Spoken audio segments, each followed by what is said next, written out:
Salam, puji Tuhan. Kita boleh bertemu kembali dalam pendalaman Alkitab melalui pelajaran Sekolah Sabat. Terima kasih atas kesetiaan para pemirsa di dalam memberikan komentar dan pendapat. Kami sangat menghargakan sekali. Baik, sekarang ada para panelis. Ada Pak Adri Kaunang. Apa kabar Pak Adri? Selalu baik, puji Tuhan. Shalom para sahabat-sahabat yang kekasih dalam Yesus Kristus.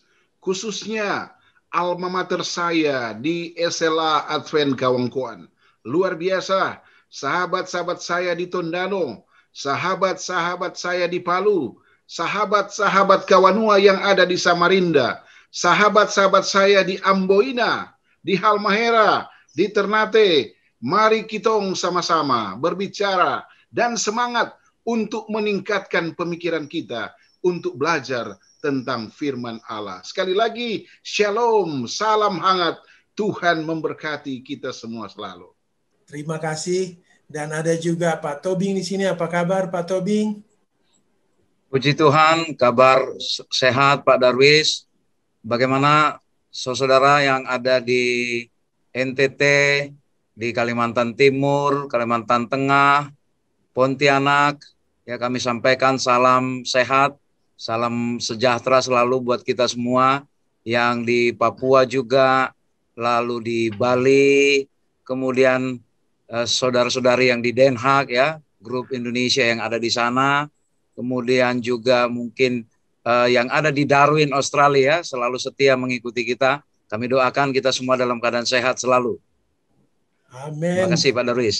Terima kasih Pak Tobing. Ada Pak Fajar sini. Apa kabar Pak Fajar? Ya, puji Tuhan Pak Darwis. Salam hangat selalu untuk sahabat dan saudara-saudara kita yang ada di Sarawak, Johor, dan Sabah, Malaysia, yang selalu setia mempelajari dan menyaksikan untuk pelajaran Sekolah Sabat ini. Tidak lupa juga kami menyapa untuk saudara-saudara kita yang ada di Jawa Tengah, Semarang, Jawa Timur, Sukabumi, Magetan, dan tentunya Jakarta, DKI Jakarta dan sekitarnya ya, Bandung, dan daerah Sentul. Kiranya kasih karunia Tuhan akan menyertai kita semuanya. Saya juga mungkin salam kepada teman-teman kita di California, di Los Angeles, di Sacramento, dan juga ada di Jerman dan South Sudan. Terima kasih semuanya, juga ada di Timor Leste, tentu di NTT, dan semuanya terima kasih atas sambutannya. Baiklah, kita akan mulai diskusi ini. Kita minta Pak Adri Kaunang memimpin kita dalam doa. Silakan Pak Adri. Baiklah, kita satu di dalam doa.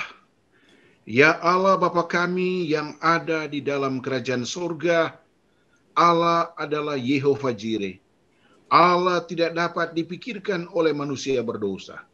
Itulah sebabnya melalui firman pada jam diberkati ini akan bisa menghasilkan beberapa kebenaran tentang bagaimana Allah selalu menggendong, melindungi umat-umat Tuhan seperti burung Raja Wali melatih anaknya.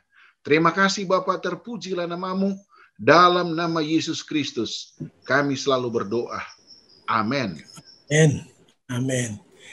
Pemirsa dimanapun saja berada, topik kita kali ini yaitu perjanjian di Sinai. Kita akan lebih jauh lagi, lebih dalam lagi, apa ini perjanjian di Sinai antara Allah dan bangsa Israel.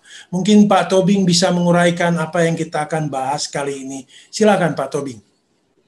Baik, terima kasih Pak Darwis. Pemirsa yang diberkati Tuhan, tibalah kita kepada perjanjian yang keempat, ya, setelah perjanjian kepada Adam, Nuh, dan Abraham. Ini adalah perjanjian yang keempat, bagaimana Tuhan menunjukkan kasih karunia-Nya kepada umat manusia secara khusus pada saat itu, kepada orang Israel sebagai bangsa pilihan yang Tuhan tunjuk untuk membawa pekabaran baik kepada orang-orang di sekitarnya.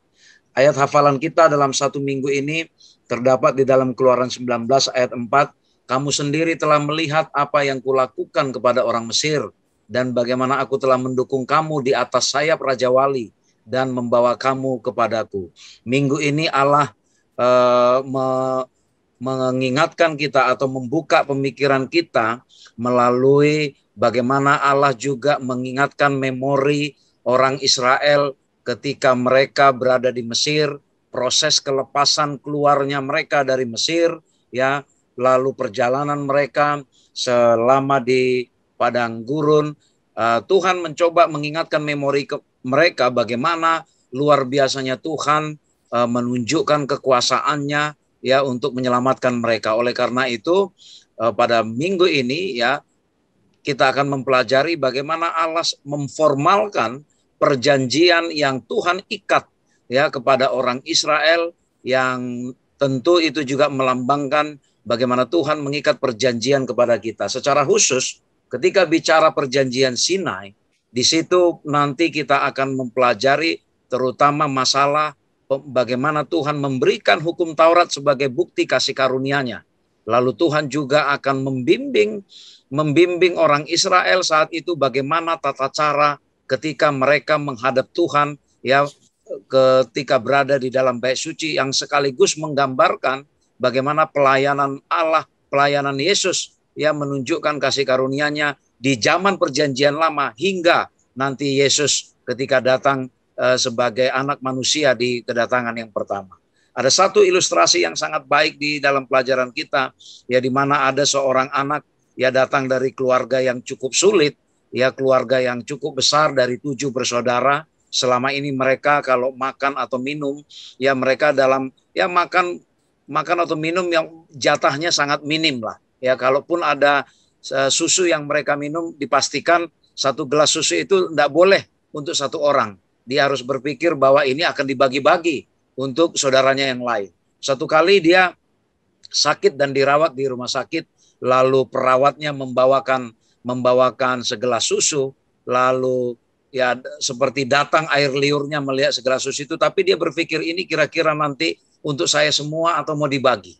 Ya, tapi tiba-tiba datanglah perawat itu mengungkapkan satu ungkapan yang sangat melegakan pikiran anak itu ya. Lalu dia katakan, udah minum semua nak, minum. Ya minum semuanya katanya. Lalu dia lega sekali ya, lega sekali. Begitulah kira-kira ya sebuah ilustrasi digambarkan kepada kita bagaimana Allah secara istimewa memberikan kelegaan kepada orang Israel saat itu ya, minum sepuasnya dari sumur keselamatan, bagaimana mereka lega ya keluar dari penindasan orang Mesir ya, dan apa yang mereka minta sepanjang di perjalanan Tuhan selalu sediakan. Dan kali ini, minggu ini, Tuhan benar-benar mau menunjukkan bagaimana cara Tuhan menunjukkan kasih karunia-Nya melalui pengadaan perjanjian di Sinai. Kita akan bahas kupas tuntas nanti proses perjanjian di Sinai melalui pelajaran hari demi hari yang disampaikan para panelis. Itulah Pak Darwis yang boleh menjadi pengantar bagi kita dalam 1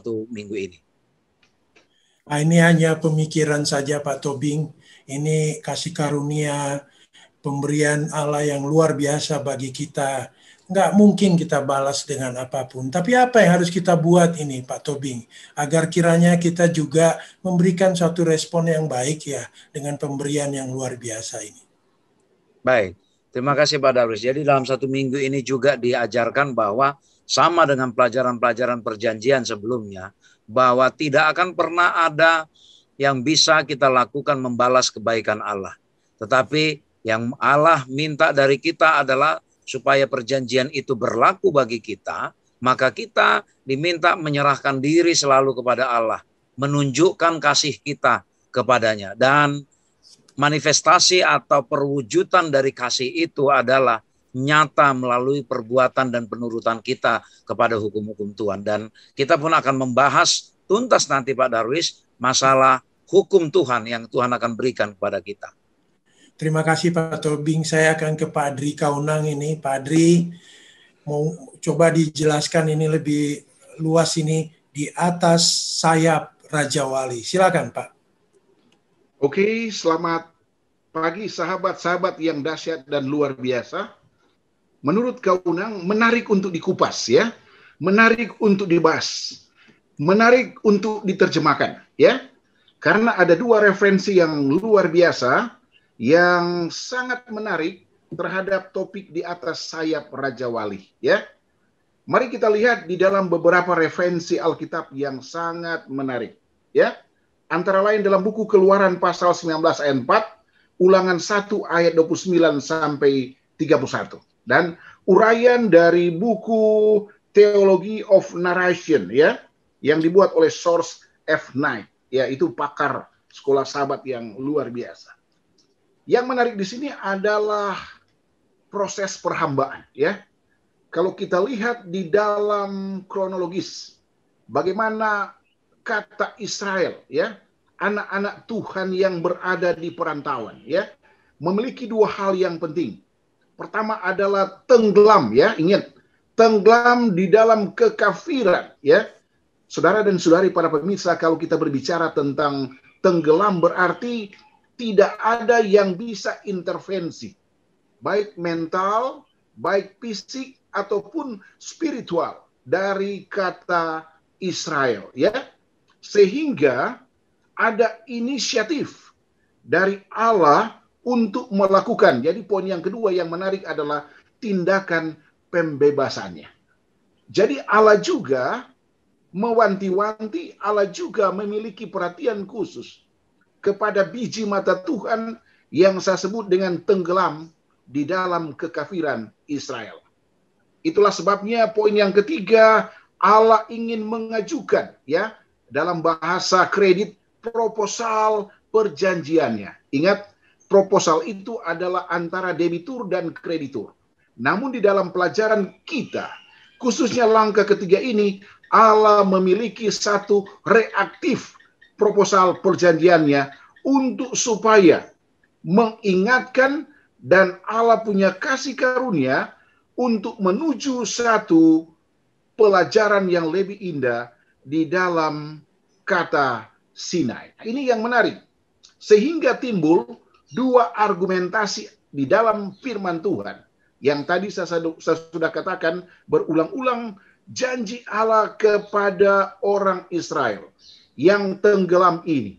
Yang pertama, aku akan mendukung kamu di atas sayap Raja Wali, ya. Luar biasa gambaran, ya. Gambaran terhadap Allah. Gambaran yang begitu luar biasa untuk supaya melakukan dukungan spiritual, ya, kepada bangsa Israel. Yang kedua, di dalam buku Ulangan pasal 1 ayat 29 sampai 31 dikatakan, laksana Raja Wali melatih anaknya. Kesimpulan gambaran dari pelajaran ini adalah bahwa sesuai dengan buku Mazmur pasal 103 ayat 13 dikatakan, Tuhan sayang kepada anak-anaknya yang takut akan Dia.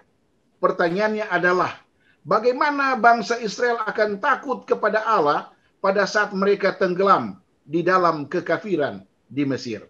Ingat saudara dan saudari, ada solusi. Allah di dalam pena inspirasi memberikan kepada hamba Tuhan, Pastor Knight, untuk memberikan gambaran sedikit tentang burung Raja Wali.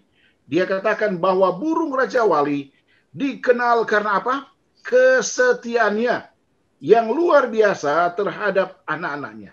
Baik dalam proses pelatihan, baik dalam proses memberi makan, dan sebagainya. Aplikasi dari burung Raja Wali ini seperti Allah yang perkasa. Dikatakan bahwa aku membawa kamu keluar dari tanah Mesir. Saudara dan saudari para pemirsa, sahabat-sahabat yang kekasih dalam Yesus Kristus. Saya dan saudara juga sering tenggelam di dalam kehidupan dosa. Tetapi tujuan dari Allah pada jam yang diberkati ini memiliki satu kekuatan, satu kebangkitan, satu resolusi adalah yang pertama. Allah itu adalah Allah yang lembut. Ingat. Yang kedua, Allah itu adalah Allah yang memiliki sifat karakter yang positif, adalah mendukung. Dan yang ketiga, melindungi dan mendorong. Dan kerinduannya, ingat. Dan kerinduannya adalah membawa kita pada satu kedewasaan rohani yang maksimal. Ini yang menarik. Mengapa dan kenapa Allah ingin supaya para pemirsa juga mengambil satu bagian pemahaman rohani. Kita tidak perlu khawatir. Kita hanya mengatakan bahwa terima kasih Bapa, karena dengan pelajaran ini kita akan keluar dari zona yang berbahaya. Kiranya Tuhan memberkati kita semua untuk selalu mengatakan bahwa Allah itu perkasa, Allah itu baik, laksana seekor burung Raja Wali. Ini Pak Darwis yang menarik dan enak dibahas. Terima kasih Pak Kaunang, ini hanya pemikiran Pak. Begitu memperhatikannya Allah terhadap kita ini seperti burung Raja Wali memperhatikan anak-anaknya. Apa yang kita lakukan Pak untuk sesama kita agar kiranya perlindungan Tuhan itu terrefleksi juga di dalam kehidupan kita. Jadi memang banyak gambaran, contoh-contoh Allah ya, melalui Yesus Kristus ya. Di dalam buku Matius 28 ayat 19 sampai 20. Ada satu kata kerja di sana, go, pergi, I will go. Namun dalam bahasa translate-nya adalah, maukah saudara pergi? Ingat, Yesus ingin memberikan satu kesempatan bagi saya dan saudara untuk membawakan kabar baik kepada orang lain. Berbeda kasus Mesir dengan kasus modern saat ini. Saat ini adalah umat-umat manusia, baik itu yang memberikan Injil ataupun yang menerima Injil ini, semuanya mengetahui siapa Allah itu sebenarnya. Hanya berbedanya adalah bagaimana kata Yesus dalam Yohanes 14 ayat 6. Akulah jalan, kebenaran, dan hidup. Kata kebenaran ini yang harus menjadi reprecious, ya, diulang-ulang bagi umat yang sisa, the remnant, untuk membedakan kita dengan sahabat-sahabat yang lain.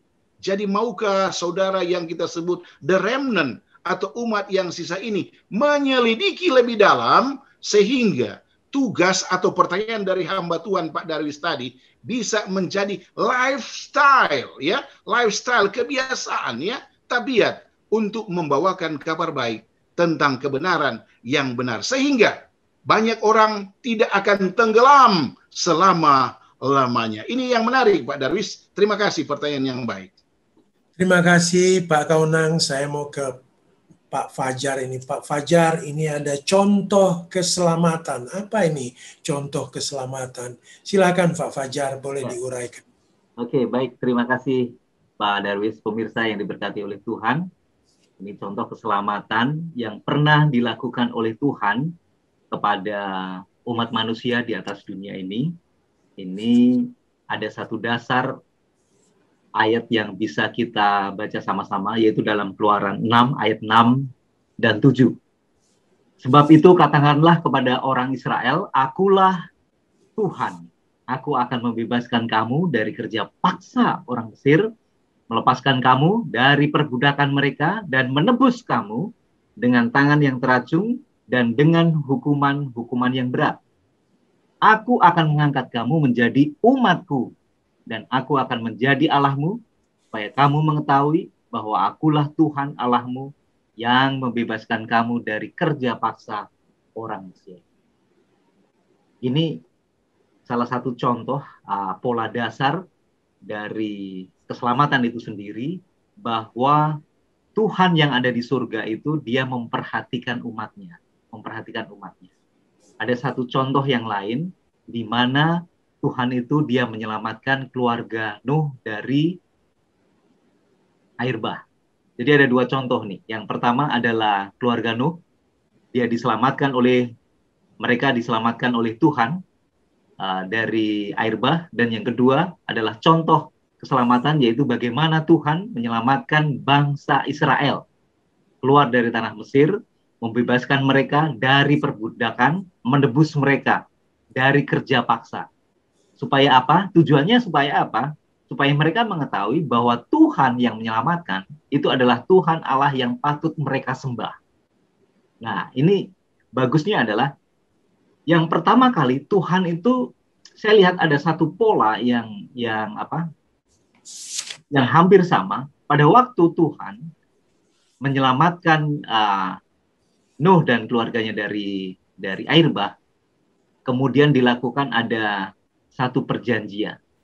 yaitu tunjukkan ada satu pelangi, meneguhkan kembali. Nah, berikutnya juga pola yang sama, bahwa Tuhan menyelamatkan bangsa Israel dari tanah Mesir, kemudian Tuhan mengadakan perjanjian. Di mana? Di Sinai.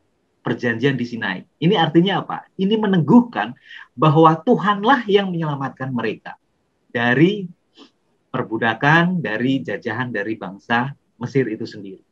Nah, sekarang setelah kita lihat ada dua contoh yang di atas, sekarang kita lihat bagaimana Tuhan itu dia turun dari surga, dia turun ke surga, turun dari surga ke bumi, yaitu melalui anaknya yang tunggal, yaitu Yesus Kristus.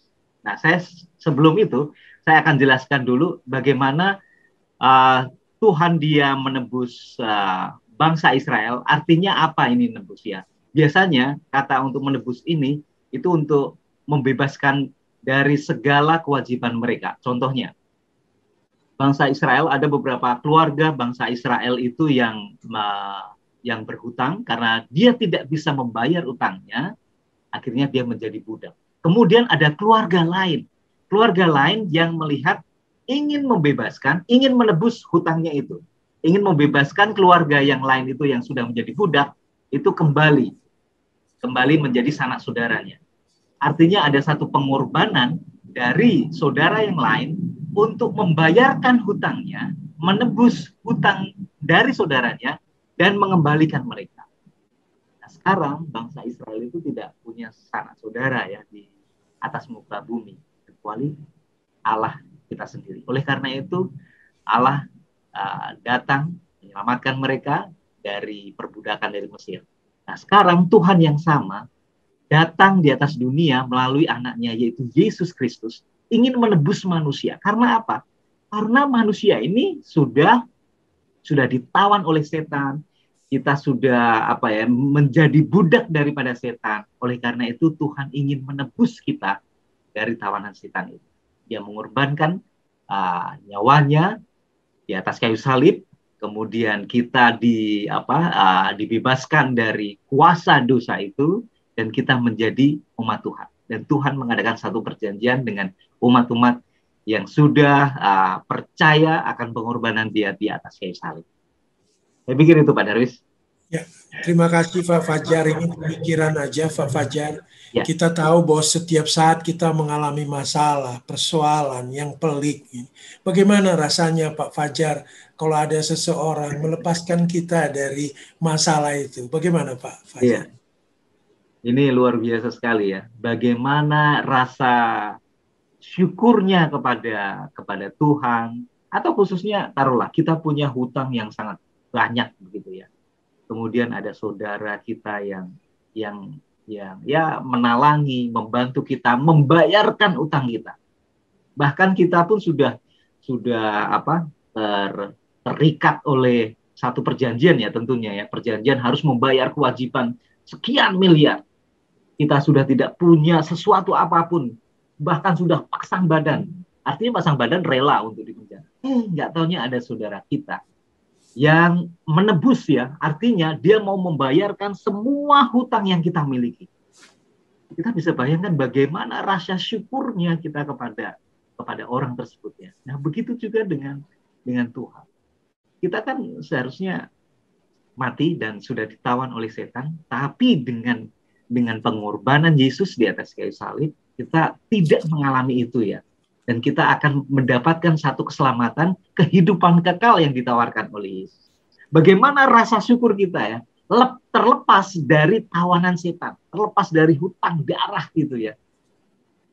Bagaimana kita bisa bersyukur sekali. Tentunya kita bersyukur, kita berterima kasih kepada orang yang sudah membebaskan kita, yang sudah menebus kita. Nah, oleh karena kita rasa syukur, kita rasa bersyukur kepada orang yang sudah membebaskan, menebus kita, tentunya kita ya menghormati, kita setia kepada Tuhan ya, menghormati, mengucapkan syukur atas pengorbanan di atas kayu salib. Itu Pak Darwis. Terima kasih Pak Fajar. Saya kembali ke Pak Tobing ini. Pak Tobing, ini perjanjian Sinai. Ini perjanjian pokok dari diskusi kita. Silakan Pak Tobing. Baik. Terima kasih Pak Darwis. Jadi ini sentral atau pusat dari pelajaran kita dalam 1 minggu ini. Kalau kita perhatikan intisari dari kitab Keluaran, itu ada 3 peristiwa besar, yaitu satu, bagaimana keluarnya orang Israel dari Mesir, lalu kedua, bagaimana Allah melakukan sendiri penetapan perjanjian, yaitu nanti kita pelajari perjanjian di sini dalam bentuk pemberian hukum Tuhan, hukum Taurat. Dan yang ketiga, bagaimana Allah juga memberikan pengertian yang mendalam kepada orang Israel, bagaimana cara kerja Allah ya dalam menebus umat manusia melalui proses, ya segala proses yang ada di dalam bait suci atau tabernakel. Jadi mulai dari pintu gerbang bait suci hingga ke bilik yang maha suci, itu semua menggambarkan bagaimana cara kerja Allah dalam proses penyelamatan kita ya dalam bentuk kasih karunia yaitu Yesus. Nah, kalau kita pelajari pelajaran 1 hari ini, ada cukup banyak pasal yang terlibat di dalamnya, yaitu dari Keluaran 19 sampai 24. Tetapi kalau kita cari intisarinya, ada 8 tahapan sekuen atau urutan-urutan peristiwa yang perlu kita perhatikan. Di pertama sekali di dalam Keluaran 19 ayat 1 dan 2, setelah 3 bulan setelah mereka keluar dari Mesir, ya disitulah mereka tiba di Gunung Sinai ketika mereka berangkat dari Rafidim dan mereka berkemah di sekitar Sinai itu. Lalu di ayat 3 sampai 6 ya, ayat 3 sampai 6 kemudian Allah meminta Musa supaya naik ke Gunung Sinai menghadap Allah, ya. Lalu disitulah Allah menunjukkan ya bagaimana Allah mau mengadakan perjanjian, ya, mau mengadakan perjanjian kepada orang Israel yang disampaikan melalui Musa. Ya, kalau kita perhatikan bahwa ada syarat, ya, ada syarat yang akan Tuhan berikan kepada orang Israel, yaitu dikatakan syarat umumnya, ya dikatakan kalau kamu dikatakan mendengarkan firman-Ku, berpegang pada perjanjian-Ku, dan kamu akan menjadi harta kesayangan-Ku, ya sebab akulah yang empunya seluruh bumi. Dan di ayat 6 juga itu adalah inti, ya salah satu pesan yang luar biasa di situ, kamu akan menjadi bagiku kerajaan imam dan bangsa yang kudus. Jadi Allah punya misi kepada orang Israel supaya orang Israel ini dikenal sebagai kerajaan imam dan bangsa yang kudus. Ya, jadi ada 3 elemen yang kita dapatkan di dalam proses yang kedua ini, yaitu bagaimana Allah ingin menjadikan bangsa Israel itu satu sebagai harta kesayangan Allah, ya harta kesayangan. Lalu yang kedua sebagai kerajaan para imam, lalu sebagai bangsa yang kudus. Dan diulangi oleh tulisan Petrus di Perjanjian Baru, kamu adalah umat kepunyaan Allah, bangsa yang kudus, imamat yang rajani. Ya, sebenarnya Petrus mengambil itu berdasarkan ini. Lalu di ayat yang ketiga kita melihat bagaimana tanggapan bangsa Israel dalam menerima perjanjian itu. Jadi orang Israel mengatakan, baik, kami siap, ya segala yang difirmankan Tuhan akan kami lakukan. Itu yang mereka katakan. Lalu diumumkanlah pengumuman sebelum ke situ beberapa persiapan yang harus dilakukan oleh orang Israel, ya, bahwa nanti ketika Musa diminta naik ke Gunung Sinai, ditemani oleh beberapa imam, ya, walaupun hanya Musa yang boleh diperbolehkan. Lalu Tuhan katakan buatlah batas, dan ada syarat yang lain supaya mereka diminta untuk menguduskan diri mulai dari hari ini dan mencuci pakaian. Jadi mencuci pakaian itu kalau di Alkitab itu melambangkan tabiat atau karakter, Pak Darwis. Jadi mereka sebelum menerima perjanjian itu mereka harus membersihkan diri dulu, ya, menyucikan tabiatnya, lalu dikatakan lagi nanti menjelang hari ketiga ya mereka sudah harus siap-siap. Jadi di hari ketiga benar ya datanglah Allah dalam bentuk di dalam awan-awan ya, di dalam awan-awan, dan tidak boleh ada yang memang melanggar itu, karena siapa yang sampai menyentuh batas itu akan mati. Itu menunjukkan bagaimana kekudusannya Allah.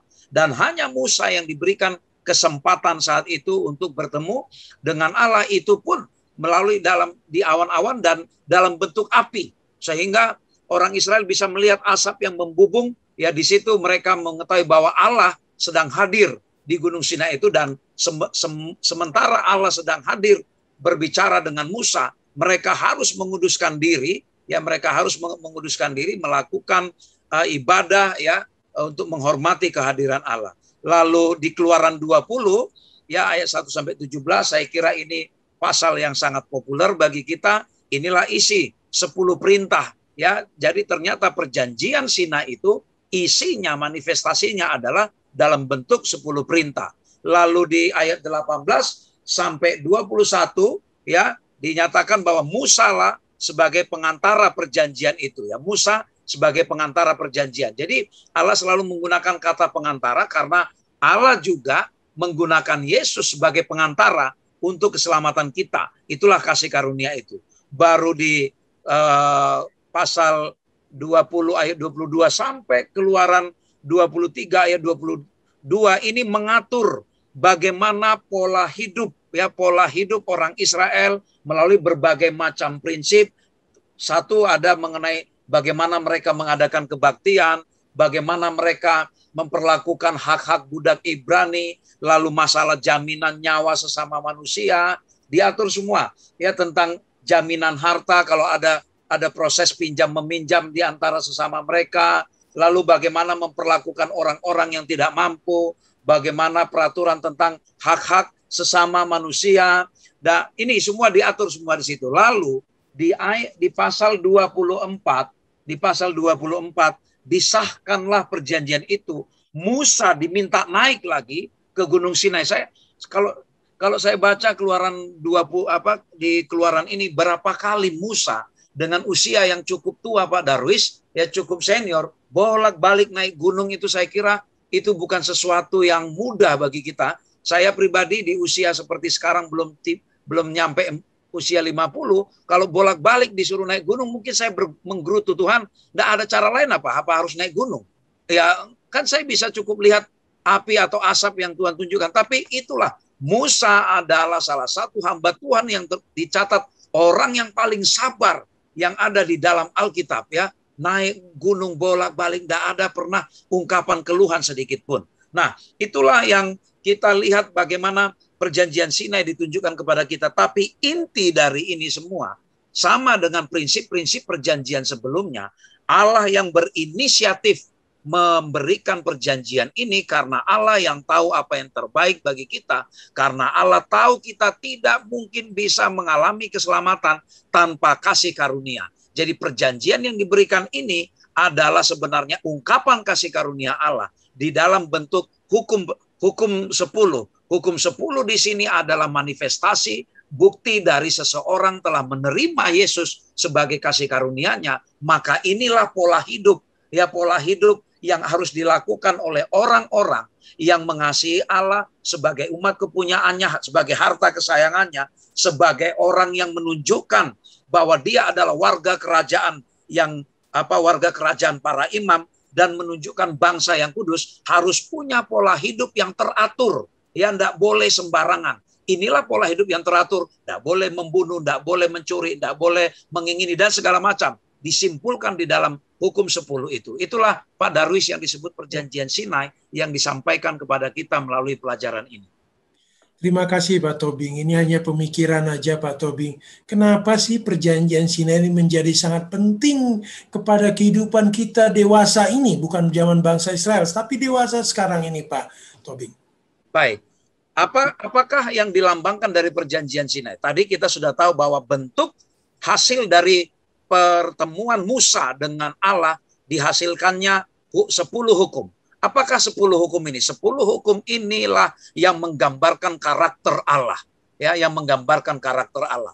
Dan kalau disimpulkan lagi dari 10 hukum ini, bahwa satu bagian pertama itu bentuk kasih kita kepada Allah, bentuk orang yang mengasihi kepada Allah itu otomatis dia juga mengasihi sesamanya manusia. Jadi kalau dikatakan kenapa perjanjian Sinai menjadi sangat penting, karena inilah karena di dalam perjanjian Sinai inilah karakter Allah dinyatakan kepada kita. Dan dengan demikian diharapkan kita pun bisa meniru karakter Allah sehingga bisa mengembalikan citra Allah yang sudah rusak itu. Sehingga kita bisa menjadi warga kerajaan surga. Itu Pak Darwis. Terima kasih Pak Tobing. Saya akan kembali ke Pak Kaunang ini. Pak Kaunang, ada judul menarik ini, Allah dan Israel. Apa ini ringkas jawabannya Pak? Silakan Pak. Oke, enak sekali didiskusikan. Oke, shalom para pemirsa. Kalau kita belajar tentang Allah, pada beberapa waktu yang lalu kita bisa menangkap beberapa poin penting. Allah El Shaddai, Allah Yehovah Jireh, Allah Adonai, ya, dan semua manusia mengetahui akan paham kealahan ini, kata khususnya Allah. Namun yang menarik di sini adalah arti Israel. Israel ini adalah kasus antara Yakub dan malaikat, tapi saya tidak angkat, cerita ini panjang, tetapi menghasilkan kata pemenang, ya. Mari kita kaji kata-kata di dalam buku Keluaran pasal 19 ayat 5 dan 6. Mengandung beberapa arti. Dikatakan, jadi sekarang jika kamu sungguh-sungguh mendengarkan firman-Ku dan berpegang pada perjanjian-Ku, maka kamu akan menjadi harta kesayangan-Ku sendiri dari antara segala bangsa. Sebab akulah yang empunya seluruh bumi. Kamu akan menjadi bagiku kerajaan imam dan bangsa yang kudus. Inilah semuanya firman yang harus kau lakukan kepada orang Israel. Mari kita lihat korelasinya, ya. Kita belajar tentang keterkaitannya. Pertama, kalau Israel bekerja sama dengan Allah, maka mereka memperoleh keselamatan. Oke? Jadi kalau Israel bekerja sama dengan Allah, maka mereka akan memperoleh keselamatan. Yang kedua, kalau Israel membuat pilihan yang benar sesuai dengan kehendak Allah, maka mereka memperoleh keselamatan. Yang ketiga korelasinya, kalau Israel menurut, maka mereka akan memperoleh keselamatan. Kalau Israel menggunakan harta secara kebangsaan dan secara pribadi sesuai dengan kehendak Allah, maka mereka akan memperoleh keselamatan. Contoh satu pendapat yang masuk akal, karena ditulis dari firman Tuhan. Coba saudara dan saudari bayangkan, jika bangsa Israel tidak menaruh darah di ambang pintu, apakah mereka akan selamat? Saudara bisa berpikir 2 menit, ya. Apakah mereka akan selamat jika mereka tidak mengoles darah di muka atau di ambang pintu mereka? Itu artinya korelasi lagi. Mau bekerja sama, mau membuat pilihan, mau menurut, dan otomatis menjadi harta kesayangan. Dan tentunya kita yang memilih semuanya itu. Saudara dan saudari, dengan tujuan yang sederhana ini, maka kita bisa menangkap beberapa poin yang penting. Yang pertama adalah tujuan utama atau modal kerja yang dipercayakan Allah kepada Israel sebenarnya hanyalah merupakan 2 tujuan yang sederhana. Pertama, merevisi, menurut, bekerja sama, membuat pilihan saja dan mengelola harta yang positif, maka keselamatan itu akan terjadi. Namun yang paling penting, setelah kita bekerja sama dengan Allah, setelah kita membuat pilihan yang benar dengan Allah, setelah kita menurut kepada Allah dengan luar biasa baiknya, dan yang terakhir, mengelola harta atau aset, ya, aset yang dipercayakan kepada kita, maka tujuan utama sebenarnya yang Allah inginkan bagi bangsa Israel adalah menggunakan mereka. Kata menggunakan mereka ini adalah persiapan, kemauan, mau menerima enggak kata menggunakan. Yang kedua, untuk mengkhotbahkan Injil. Itulah sebabnya tadi saya berulang-ulang. I will I go. Maukah saudara mendalami firman Allah? Karena kata mengkhotbahkan Injil ini harus ada prepare, ya, harus ada persiapan yang matang. Rajin membaca firman Allah, rajin berdoa, rajin mengundang kuasa Parakletos, ya, sehingga kita layak untuk mengkhotbahkan firman Allah. Yang berikut, kepada mereka ditugaskan untuk mengabarkan bukan hanya satu bangsa. Saudara, di sana ada Palestina, ada Mesir, dan tentunya ada bangsa-bangsa lainnya. Namun, semua yang harus mereka lakukan sebagai balasan adalah menurut dan lain-lain. Aplikasi bagi saya dan saudara berbeda dengan Israel. Israel adalah secara muka dengan muka, tetapi saya dan saudara adalah secara iman. Maukah saudara melakukan langkah-langkah yang brilian ini, yang bisa menjadi satu tolok keselamatan bagi saya dan saudara, bila mana kita menyadari bahwa rekomendasi ini adalah datangnya dari Allah, dan kita ini disebut dengan apa?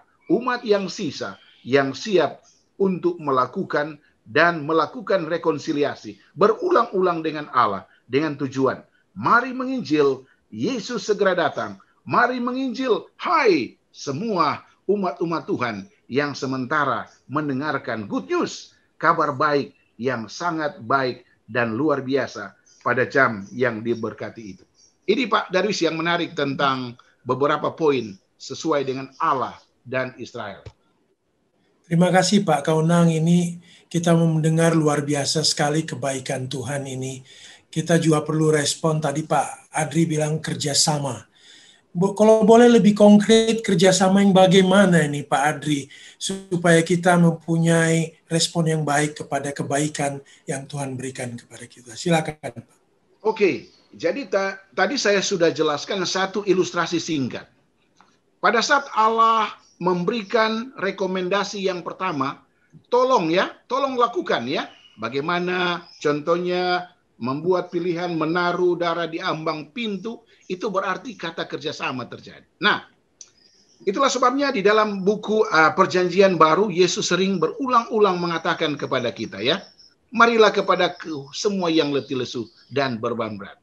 Ini artinya bahwa kita tidak memiliki kekuatan apa-apa.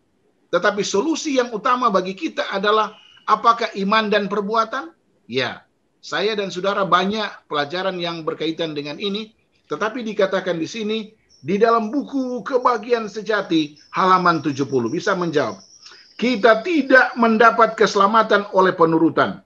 Karena keselamatan itu sendiri adalah pemberian Allah dengan cuma-cuma yang diterima oleh karena percaya.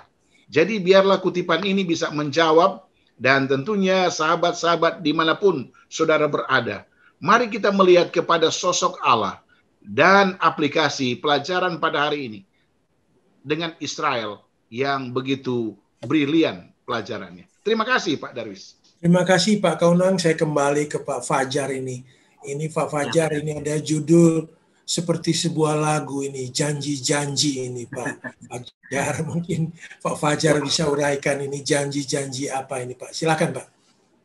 Baik, terima kasih Pak Darwis. Jadi saya melanjutkan apa yang dijelaskan oleh panelis yang lain.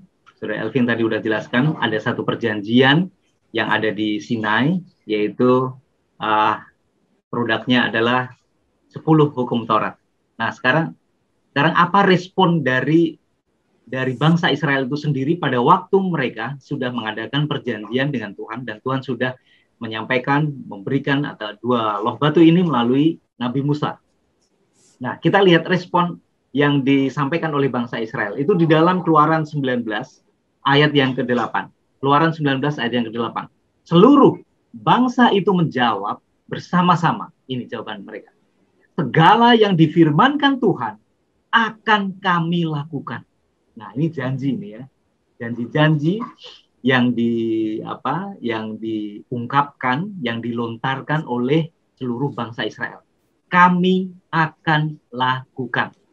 kami akan lakukan. Memang pada waktu pertama kali kelihatan bagus sekali ya, bahwa Tuhan memberikan mengadakan perjanjian dengan memberikan 2 loh batu ini, kemudian ada respon positif dari bangsa Israel bahwa mereka akan mau melakukan menuruti hukum Taurat atau 2 loh batu itu. Tapi faktanya Pak Darus, rupanya mereka juga gagal ya. Mereka malah justru tidak memahami secara penuh gitu ya. Mereka mau menuruti perintah Tuhan itu karena hukum Taurat itu. Jadi mereka itu tidak memahami bahwa esensi dari hukum Taurat itu ada satu kasih karunia. Tadi seperti yang dijelaskan oleh panelis Pak Adri Kaunang, bahwa ada satu kasih karunia diberikan cuma-cuma kepada mereka, sehingga keselamatan itu menjadi bagian dari bangsa Israel, sehingga oleh karena mereka sudah diselamatkan, mereka mau menuruti perintah Tuhan. Nah, konsep ini terbalik oleh mereka. Mereka melakukan perbuatan yang baik supaya memperoleh keselamatan. Ini bedanya.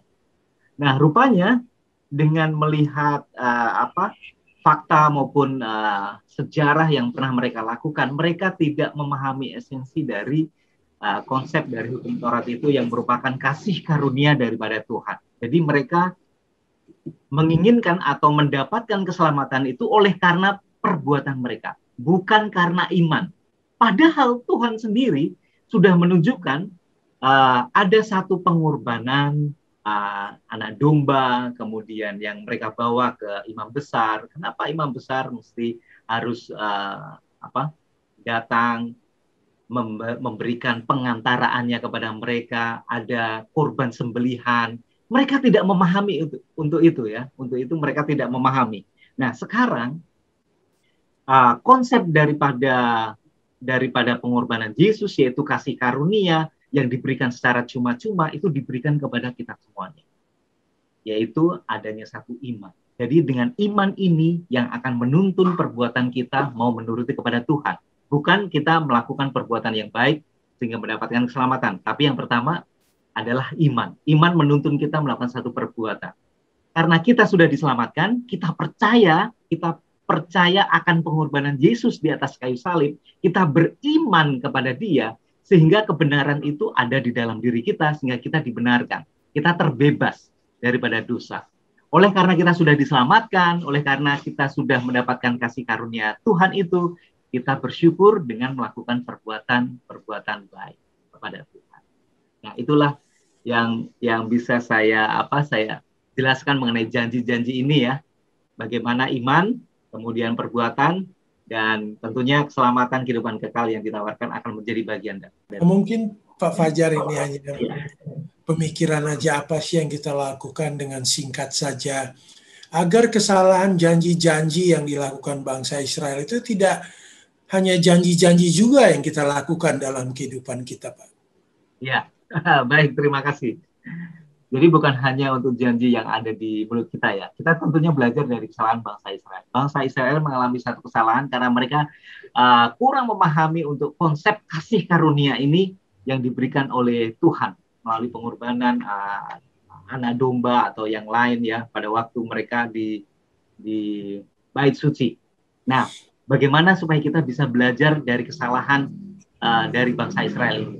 Kita patternkan dulu di dalam benak kita pahami dulu bahwa Tuhan sudah mengorbankan nyawanya. Dia sudah menawarkan satu keselamatan kepada kita semuanya. Tinggal respon kita adalah kita memiliki satu iman. Kamu percaya nggak akan pengorbanan Yesus di atas kayu salib? Kalau kita sudah memiliki satu iman, kita menerima kasih karunia daripada Tuhan, oleh karena kita bersyukur bahwa Tuhan sudah mati di atas kayu salib, tentunya kita mau menuruti perbuatan-perbuatan. Kita berjanji, kita mau menuruti perbuatan-perbuatan dengan perbuatan yang baik. Dan tentunya keselamatan sudah ada di dalam diri kita. Dan kita sudah dibenarkan pada waktu kita beriman kepada Yesus. Jadi untuk yang kita semuanya, baiklah kita percaya kepada Yesus bukan hanya dengan ucapan saja, tapi ada satu bukti perbuatan-perbuatan. Sehingga kita akan menjadi anak-anak Tuhan, menjadi warga negara kerajaan surga. Saya pikir itu Pak Darwis. Terima kasih Pak Fajar. Pemirsa, tidak terasa kita sudah mau akhiri diskusi ini. Kita minta Pak Tobing untuk memberikan kesimpulan dan closing statement dari diskusi kita kali ini. Silakan Pak Tobing. Terima kasih Pak Darwis. Pemirsa ini berkati Tuhan dimanapun kita berada. Tibalah kita kepada kesimpulan pelajaran kita dalam 1 minggu ini. Bagaimana kita diingatkan kepada orang Israel oleh karena begitu lamanya mereka berada di perbudakan sehingga mereka mulai lupa ke standar kehidupan sebagai umat Allah, ya, kehidupan mereka bercampur dengan tradisi-tradisi dan kebiasaan orang kafir di Mesir dulu. Oleh karena itu Tuhan mengingatkan, yang meminta mereka keluar dari perbudakan itu. Ya, oleh karena perbudakan itu telah menginspirasi pemikiran mereka bahwa mereka pikir keselamatan hidup mereka sendiri itu berdasarkan kekuatan sendiri. Tetapi ketika Allah mengadakan perjanjian Sinai, ya, cara pola pikir Allah kembali dinyatakan setelah puluhan tahun, setelah sekian lamanya mereka lupa di perbudakan itu. Tuhan menyatakan kembali, mengadakan perjanjian Sinai, mengingatkan bahwa Allah masih turut campur di dalam kehidupan, ya, di dalam kehidupan umat manusia. Tetapi umat manusia harus menurut kepada konsep kasih karunia yang Tuhan berikan. Perjanjian Sinai ini adalah momen yang salah satu momen paling penting di dalam Alkitab. Oleh karena itulah yang berlaku hingga sekarang dan hingga kedatangan Yesus nanti. Karena apa? Karakter Allah di dalam hukum 10 itu tidak akan pernah pudar. Ya, jadi sehingga kita pun kalau kita mau menjadi umat-umat kepunyaan Allah, kita pun harus menunjukkan karakter Allah melalui perjanjian Sinai itu. Sehingga misi Allah, ya, sama seperti kepada orang Israel dulu, yaitu hendak menjadikan orang Israel sebagai umat kesayangan Allah dan kerajaan imam dan bangsa yang kudus. Misi itu pun bisa kita emban hingga sekarang, apalagi kita tahu di akhir sejarah Israel gagal menerima misi itu, dan misi itu sekarang dipercayakan di pundak kita, ya, sebagai umat pilihan Allah, umat kesayangan Allah, supaya kita menjadi anak-anak kerajaan imam dan menjadi bangsa yang kudus, supaya kita memiliki pola hidup, ya, yang kudus sama seperti hukum 10 yang ditunjukkan Tuhan melalui perjanjian Sinai ini. Dan Tuhan mau kita tidak sendiri menjadi bangsa yang kudus, tetapi kita kabarkan ini kepada semua orang supaya semakin banyak orang yang terlibat sebagai umat kesayangan Allah dan kerajaan imam dan bangsa yang kudus. Itulah inti dari perjanjian Sinai yang Tuhan berikan kepada kita di dalam pelajaran kita dalam 1 minggu ini. Terima kasih Pak Darwis. Terima kasih Pak Tobing. Kepada pemirsa semua, kami berharap bahwa diskusi kali ini dapat memberikan inspirasi baru bagi kita semua untuk hidup dan menerima kasih karunia yang luar biasa itu dan menuruti hukum Tuhan. Baiklah, terima kasih Pak Adri, terima kasih Pak Tobing, terima kasih Pak Fajar. Biarlah kiranya diskusi kita ini begitu semangat, dapat memberikan juga motivasi kepada pemirsa kita. Baiklah, akan kita tutup dengan berdoa yang dipimpin oleh Bapak Fajar. Silakan Pak Fajar. Kita satu dalam doa. Kembali kami datang menghadap hadirat-Mu. Kita mengucapkan syukur dan terima kasih oleh karena Engkau sudah memberikan satu perjanjian bagi kami semua. Dan biarlah kami masing-masing kami memiliki karakter seperti Yesus, seperti yang Tuhan harapkan dan inginkan bagi kami. Dan bolehlah kami dapat menerima akan kasih karunia yang Tuhan sudah berikan bagi kami semuanya. Tentunya bagi semua yang percaya dan beriman kepada Yesus. Dan misi yang Tuhan sudah berikan dan bebankan kepada kami dapat boleh kami bawakan ini, biar kami menjadi umat yang kudus, imamat yang rajaan. Dan biarlah kami tetap menjadi umat Tuhan milik kepunyaan Tuhan-Nya. Ajari kami Tuhan supaya kami menjadi pribadi memiliki karakter Yesus. Kami dapat boleh bawakan orang-orang untuk lebih dekat kepada Tuhan dan mempersiapkan umat-umat yang sisa akan kedatangan Yesus yang tidak lama lagi. Kami serahkan semuanya dalam tangan-Mu Yesus Kristus penebus dan juru selamat kami. Amin. Amin. Terima kasih pemirsa. Sampai ketemu lagi. Salam. Shalom. Shalom.